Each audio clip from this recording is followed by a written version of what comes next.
Hello అండి, నమస్కారం. Welcome to our channel. ఈరోజైతే నేను క్యాప్సికమ్ కర్రీ ప్రిపేర్ చేసి చూపిస్తాను. దీనికోసం అయితే ఒక పావు కేజీ క్యాప్సికమ్ తీసుకున్నాను. ఇవి చాలా పెద్దగా ఉన్నాయి కదా. ఇంక ఇందులోకి 2 పెద్ద సైజు టమాటాలు, ఒక ఉల్లిపాయ మీడియం సైజుది, అలాగే నువ్వులు 1 టేబుల్ స్పూన్ వరకు, 1.5 టేబుల్ స్పూన్ వరకు పల్లీలు, అలాగే కొన్ని కొబ్బరి పలుకులు తీసుకున్నాను. ఇందులోకి వచ్చేసి ఇంకా ఒక ఇలాచీ, 2 లవంగాలు, 1 అంగుళం వరకు పట్ట ముక్క, అలాగే పావు టీ స్పూన్ వరకు మెంతులు, అలాగే హాఫ్ టీ స్పూన్ వరకు జీలకర్ర తీసుకున్నాను. 1.5 టీ స్పూన్ వరకు కారము, అలాగే సరిపడినంత ఉప్పు, ఒక హాఫ్ టీ స్పూన్ వరకు పసుపు తీసుకున్నాను. ఇంకా నేను ఇప్పుడైతే క్యాప్సికమ్ పెద్దగా ఉన్నాయి కాబట్టి వీటిని అలాగే వేయకుండా చిన్న ముక్కలుగా కట్ చేసి, అంటే మనకి కావలసినంత సైజులో వీటిని ముక్కలుగా కట్ చేసుకుందాం. క్యాప్సికమ్ని అయితే నేను ఈ విధంగా ముక్కలుగా కట్ చేసి పెట్టుకున్నాను. ఇప్పుడైతే స్టవ్ ఆన్ చేద్దాం. స్టవ్ పై బాండి పెట్టేసుకొని హీట్ ఎక్కగానే 2 టేబుల్ స్పూన్ల వరకు ఆయిల్ వేసాను.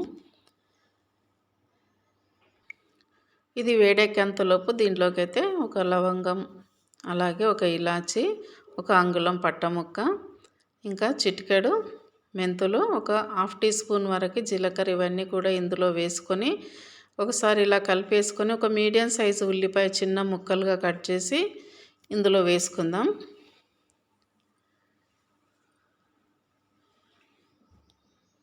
ఉల్లిపాయ ముక్కలు మంచిగా ఫ్రై అయిన తర్వాత దీనికోసం అయితే అల్లం వెల్లుల్లి పేస్ట్ కొంచెం, అలాగే పావు టీ స్పూన్ వరకు పసుపు వేసుకుందాం.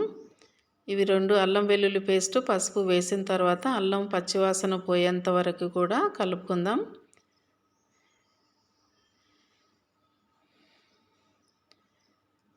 మనం కట్ చేసుకునేటప్పుడే క్యాప్సికమ్ని అయితే ముందుగానే కడిగి తడి లేకుండా తుడిచిపెట్టేసుకోవాలి. ఇప్పుడు క్యాప్సికమ్ ముక్కలు కూడా ఇందులో వేసుకుందాం. ఇందులో గింజలు ఎక్కువగా ఉంటే కొంచెం తీసివేసుకోవాలి. మొత్తంగా ఉంటే ఓసారి ఘాటు అనేది ఎక్కువ వస్తుంది.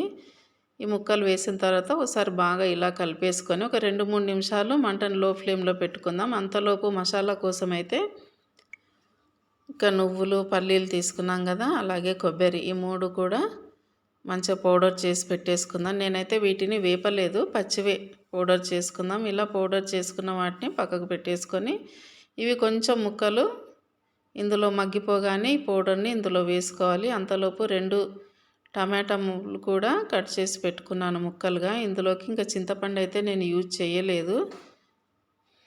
మామూలుగా ఎప్పుడైతే చింతపండు వేస్తాను, కానీ ఈసారి మాత్రం టమాటో వేసే చేశాను. కర్రీ అయితే చాలా బాగుంది. అంటే నేను వాయిస్ ఓవర్ తర్వాత ఇస్తాను కదా, అలా తెలుసు అన్నమాట.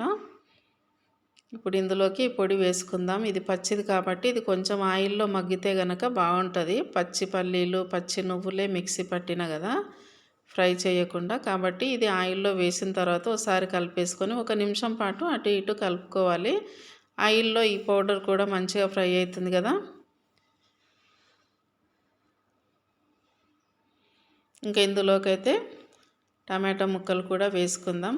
టమాటా ముక్కలు ఇలా కాకుండా మంచిగా ప్యూరీ చేసి వేసుకున్నా కానీ బాగుంటుంది. నేనైతే ముక్కలుగా కట్ చేసి మాత్రమే వేసుకున్నాను. ఇవి వేసిన తర్వాత దీనిలోకి సరిపడా ఉప్పు, కారం, పసుపు, అలాగే కొద్దిగా కొత్తిమీర, కరివేపాకు కూడా వేసుకుందాం.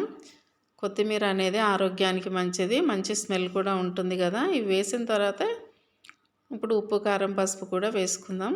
వేసి ఒకసారి ఇలా కలిపేసుకొని టమాటాలు ఇందులో కొంచెం గుజ్జుగా అవ్వాలి. అయిన తర్వాత మాత్రమే వాటర్ వేసుకోవాలి. ఇది నేనైతే ఒక చేత్తో సెల్ పట్టుకొని తీస్తున్నాను కదా, కొంచెం కలపడానికి ఇబ్బందిగా ఉంది. ఇప్పుడైతే ఇందులో ఒక హాఫ్ గ్లాస్ వాటర్ వేసుకున్నాను. వేసిన తర్వాత ఇలా కలిపేసుకొని మంటను మీడియం ఫ్లేమ్లో పెట్టి ఒక 4-5 నిమిషాల వరకు ఉడికించుకుంటే సరిపోతుంది.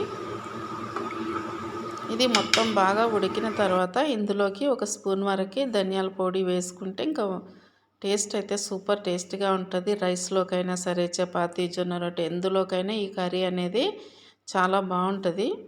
మరి ఎక్కువ కారం కాకుండా మామూలుగా వేసుకోవాలి. కొంచెం ఈ మిర్చి కూడా ఒక్కోసారి ఘాటు అనేది ఉంటుంది కదా, కాబట్టి నేను కారం అయితే మామూలుగానే వేశాను. ఇలా కలిపి పెట్టుకొని మరో 2 నిమిషాలు ఉడికించుకుంటే సరిపోతుంది.